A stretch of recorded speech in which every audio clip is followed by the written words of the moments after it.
Hello all, welcome back.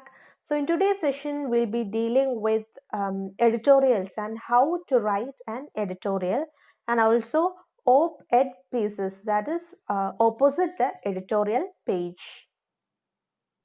Let's get on with editorials. One common feature found in all daily newspapers is the editorial page. So every newspaper have an editorial page of their own. The editor writes the analysis of major national and international news items in an editorial column. So the editor of a newspaper, he writes about national and international news in the editorial page. The editorial page reveals the newspaper's point of view. It becomes the personality of the newspaper. An editorial is a critical interpretation of significant contemporary events to inform and influence the reader to assume a particular stance. It can be an opinion from any point of view but has to be backed by sufficient facts. So in an editorial page, the writer contributes or the writer deals with the critical analysis or critical interpretation of important, relevant contemporary events that is to inform as well as influence the reader. Okay.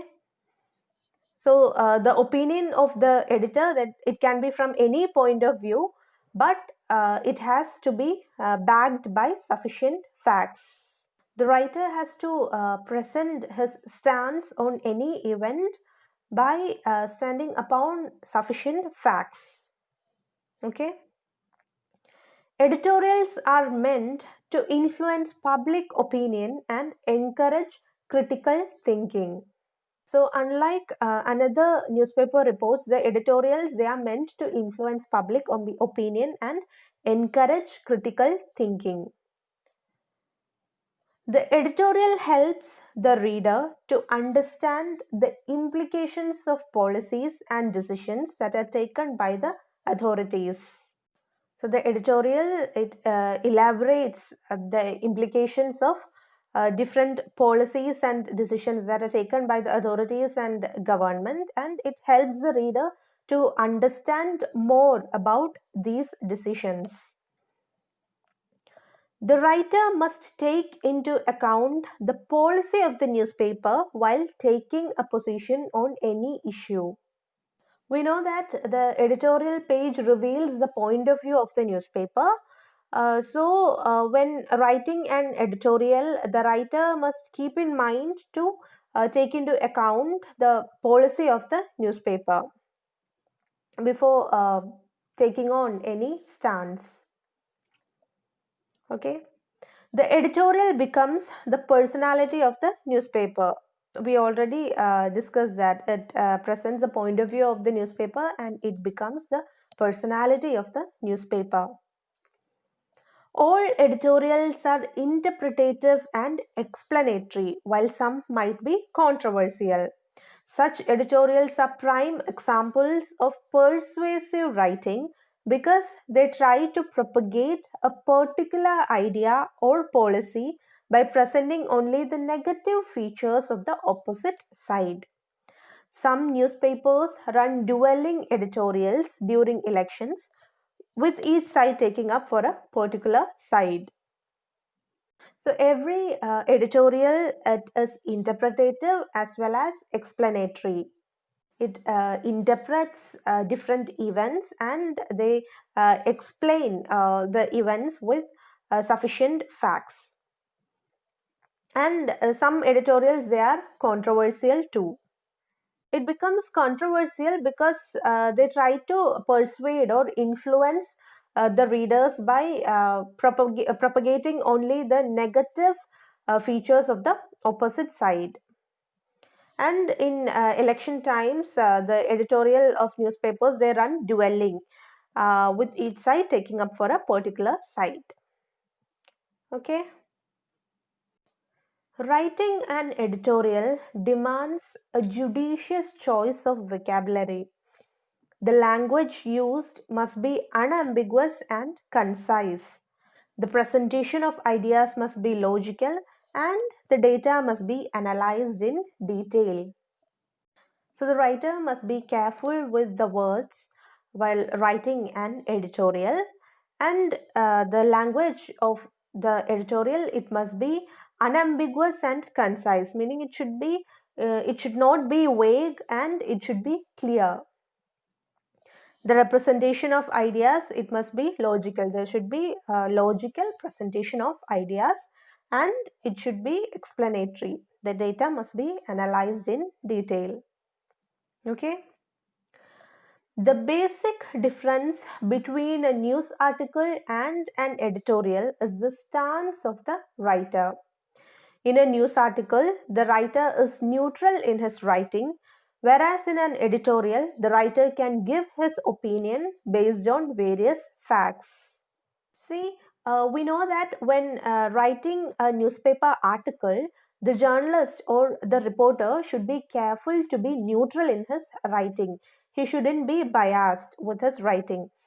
And in an editorial, the editorial gives the writer the space to give his own opinion, and it is interpretative, while the newspaper article, it is not interpretative, it is just the logical arrangement of facts, but the editorial gives room for interpretation as well. And after choosing a topic, one will have to take a stance in writing an editorial. Decide whether you are against it or for it. You have to back your opinion with some strong facts. So, for writing an editorial, the writer must first choose the topic and then have to pick the stance or the angle that he is about to adopt. Hmm?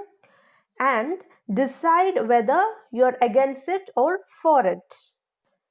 In the introductory paragraph, you should put forth your opinion about the topic. You should also refute the claims you oppose. You can use statistical data or give examples from history to prove your point. While presenting arguments, make sure that you keep your strongest argument towards the end.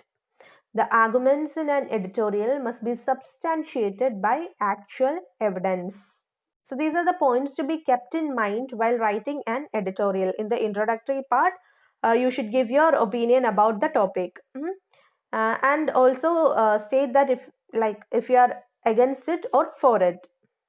And in order to back up your topic or back up the stance that you have taken, you can give statistical data or give examples. Okay. So how do we frame an editorial? Let's see. The opening paragraph of an editorial must invite the reader to read further. The writer must maintain the tempo and sustain the interest of the reader in the following paragraphs by providing concrete facts and quoting from credible sources. So, just like a catchy headline, the opening paragraph of an editorial, it must also be interesting or it must also be appealing to the reader so that he would read further. And the writer must be careful to maintain the tempo and sustain the interest of the reader in the following paragraphs as well. The conclusion should provide a brief summary of your opinion that is expressed in the article and at the same time either offer solutions or trigger the reader's thought process. The editorial must end with a strong closing appeal.